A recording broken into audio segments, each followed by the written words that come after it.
Ladies and gentlemen, it is my honor to introduce to you the President of the Republic of the Philippines, President Ferdinand Romualdez Marcos Jr.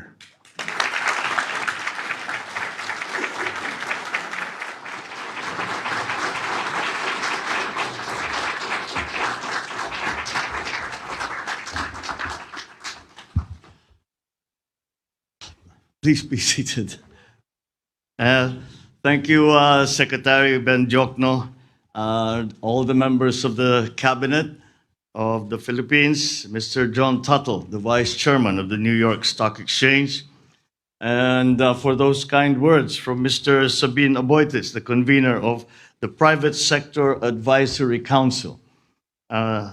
We have also with us the Speaker of the House, House Speaker Ferdinand Martin Romualdez, and our ambassador to the United States, Ambassador Jose Manuel Romualdez. Also with us is our permanent ambassador to the UN, Ambassador Antonio Lagdameo Sr. And I would be remiss if I did not, of course, include in my greetings the First Lady, Lisa Araneta Marcos.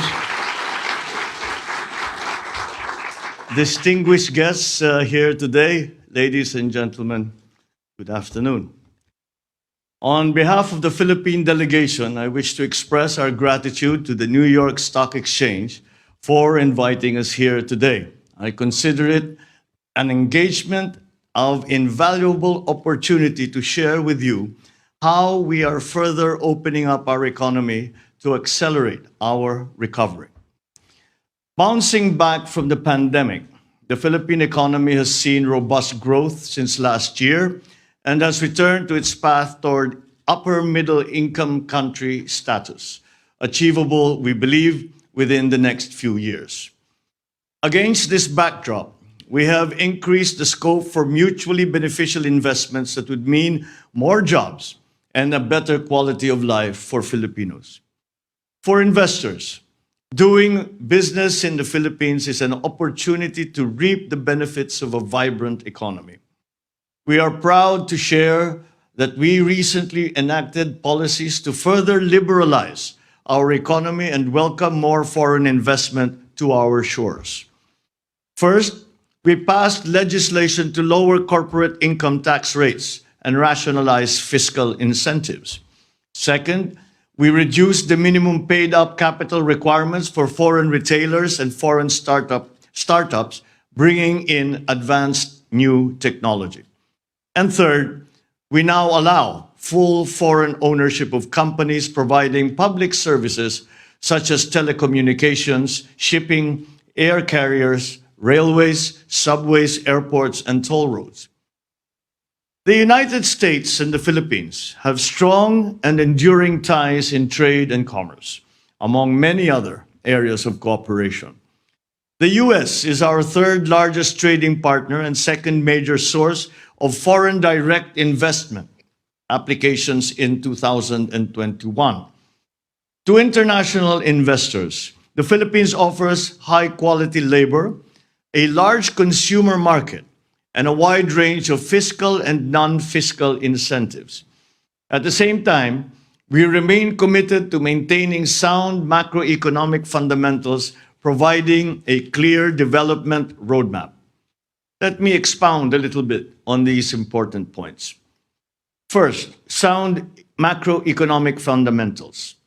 Our gross domestic product is projected to grow by 6.5% to 7.5% this year, by 6.5% to 8% from 2023 to 2028.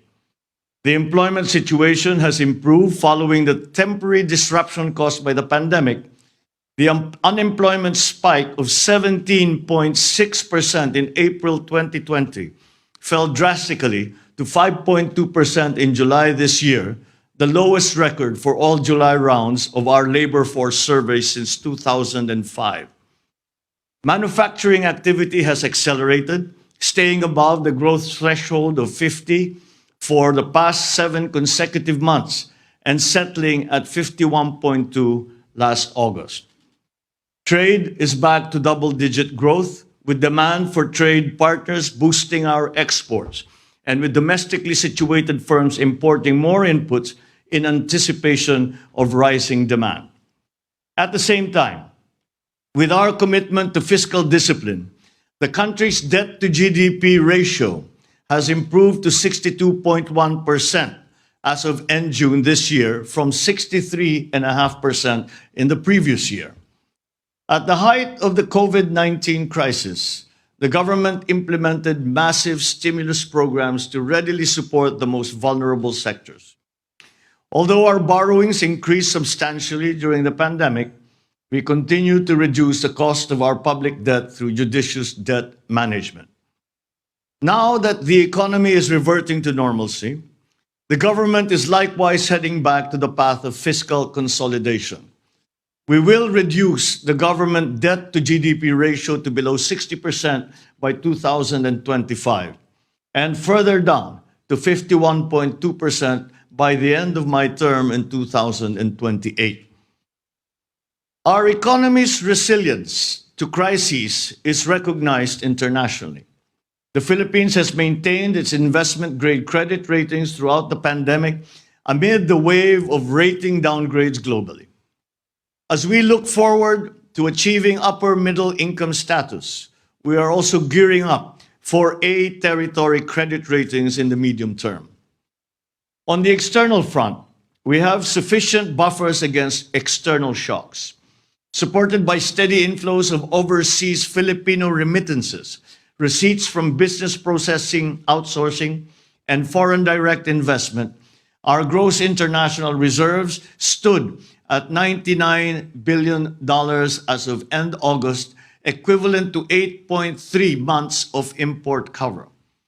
This remains more than sufficient to cover the economy's foreign exchange needs. Moving on to my second point, our economic development roadmap. In the near term, our top priorities are protecting the purchasing power of families by managing inflation, reducing the scarring effects of the pandemic, and ensuring sound macroeconomic fundamentals. Thus, we are implementing policies that enhance food security, transport, reduce energy costs, and logistical costs, strengthen social protection, and enhance the quality of education and skills training of our workers. As we pursue our short-term agenda, we build the foundations for a stronger, more inclusive future. Our medium-term agenda includes reducing the poverty rate to single digits by 2028 and undergoing an industrial transformation through which science, technology, and innovation and sustainability will drive our industries. In all our endeavors, the private sector must be a partner. We seek partnerships in many areas of our development agenda. In public infrastructure, such as mass transit systems, airports, toll roads, in public services, in digitalization initiatives, in the energy development agenda, in efforts to modernize agriculture, and in programs aimed at strengthening our industries, to just name a few. For American businesses, we offer investment opportunities in areas such as information technology and business process management, or IT BPM, medical products and devices, electric vehicles and batteries, agribusiness and telecommunications infrastructure and services.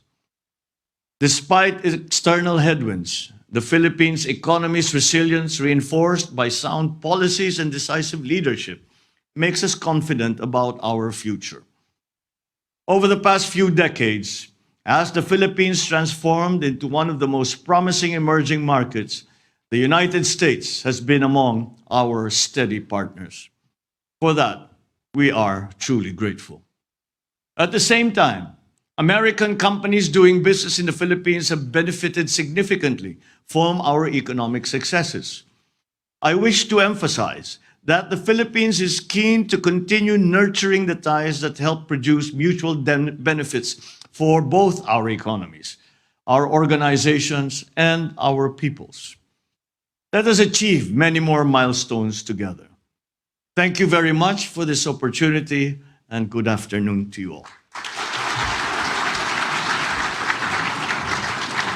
We move on. Yep, there's Q&A.